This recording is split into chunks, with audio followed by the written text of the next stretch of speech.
Hey guys, thanks for joining me. Wanted to go over my 5th day of PSD training. I hit my 10-hour mark today behind the wheel training, so I've now been cleared to test out next week, which I'm really excited about. Today was a pretty easy day. I got over there before the sun came up. My trainer and I took a drive up to Branson from Springfield. Branson is beautiful, by the way. If you've never been, I would recommend checking it out. It's somewhere I really would love for my partner and I to go because we really love the mountains and outdoor activities and stuff. There are lots of caves and trails and stuff like that. So it kind of reminds me of Western North Carolina in many ways. The landscape does up there, but drove up there, just took it easy, and just got some real world driving experience. Came back, did some pad exercises. I have those mastered. I'm very grateful that I've had such a great trainer, and I'm grateful that I have a good support system at home. And got all that down, got my pre-trip mastered. So those are the 3 sections for the exam: your pre-trip, your pad exercises, and your general driving abilities. So I have it down. My trainer's confident I'll pass my exam. I'm confident that I'll pass my exam. And, I got some really good news from home a couple of nights ago, which really helped me adopt that positive mindset that I've been talking about.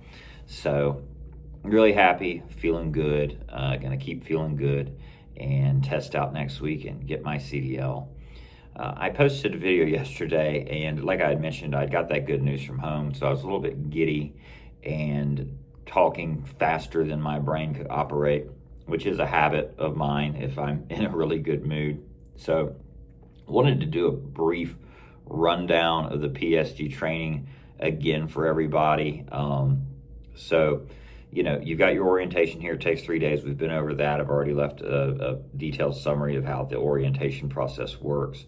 But once you get over to the building where they do the PSD training, you'll spend 1 to 2 days in a classroom with Mrs. D, just going over pre-trip stuff and really just hearing her stories until you get paired with your trainer. When you get paired with your trainer, you have a minimum of 10 hours behind the wheel training.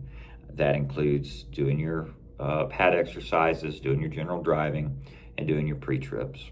Every trainer is a little bit different with how they approach that. Some of them are going to make you do your pre-trip over and over again until you get it right before you graduate to the next phase. My trainer, he usually would start with the pre-trip the first, every day, and then we would do our pad exercises, then we would move on to driving. So we would do all 3 each day. And he actually started me off not doing the traditional pad exercises that are over there. He had me doing some custom moves and stuff that through his experience, he's learned that it's easier to sort of ease students into that more complex offset back by having me do a couple of other maneuvers to sort of help roll me into that. But that was only for the first 2 days. And then he exclusively had me doing the pad exercises. But, just because you get 10 hours of behind the wheel training does not mean that you automatically get tested for your CDL. It's up to your trainer as to whether or not they feel that you are competent enough to pass your test, because you only get 2 tries on your CDL exam. And if you don't get it, on the second, you get sent home, unfortunately. So, the trainer wants to make sure you're going to pass because the trainer's incentivized to make sure that you pass and you do a good job. So they're not just going to rush you through the program to get a paycheck. That's not how it works. They're incentivized to help you grow and to help you learn. So, if you're here and you hear, well, it's going to be 3 weeks for me to test out for my CDL, but I see other students doing it in 2 weeks. Why am I not doing it in 2 weeks?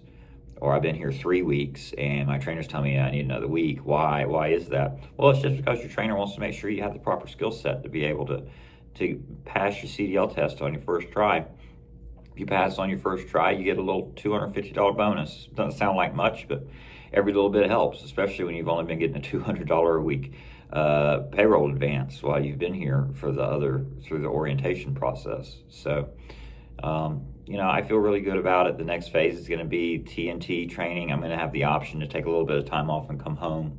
I'm not sure if I am yet. It just depends on how busy my partner is, because I want to be able to spend some quality time with him. But if he's busy working and doing some other things, then I'll just go ahead and knock that TNT phase out so I can take some time off after that and come home. But the TNT training phase is 30,000 miles behind the wheel with a trainer. It might be the same trainer you had for PSD. It might be a different one. It just depends on whether or not your PSD trainer does TNT and a number of other factors. So anyway, that TNT phase, you're basically going to be, sharing a truck, running a team with somebody. So get used to the fact that you're going to have a roommate for 4 to 5 weeks, which is about the typical, time span to achieve those 30,000 miles. Those 30,000 miles are not your miles exclusively. They're yours and your trainer's miles. So there's the truck's miles for that 30,000. So don't worry, it's not you exclusively having to run 30,000 miles. So, once you complete those 30,000, then that trainer is going to sign off onto whether or not they feel that you're competent enough to have your own truck. And, if you have any accidents, if you have any safety issues like excessive speeding, things like that, they might tack an extra 10,000 onto that TNT phase. So make sure you get along with your trainer during TNT. Make sure you act professionally. Make sure you drive safely. And you shouldn't have a problem getting through that and achieving the ultimate goal of why you came here is to get in your own truck, and once you graduate from that TNT, then you're going to be given your options. If you want to run solo, if you want to run a team with somebody, maybe you came out here with somebody you're planning to run a team with, or maybe you want to do a lease or a lease purchase. So all those options will be presented to you at that time. I actually have a little bit of free time in the morning because I'm pretty much ready to test. I'm just sort of sitting around waiting. That doesn't mean I'm going to stop training. I'm still going to go over to the pad every day and do my exercises just to make sure I don't lose, the groove on anything, so to say. So I want to continue to practice every day up into the exam. But there is a leasing class every morning over at the Millennium Building. So I think I'm going to go to that leasing class in the morning and just go ahead and get some information on the leasing program and figure out how that works. And because I like to plan well ahead and have all the information available when the time comes for me to make that decision. But that's about it for today. I'll give you a little brief update tomorrow about that leasing program, if I can get some good information on that and give you a rundown on that. But thank you for joining me today, and I hope you have a great day. And just remember, everybody out there, stay positive, and God bless you. Thank you. Bye-bye.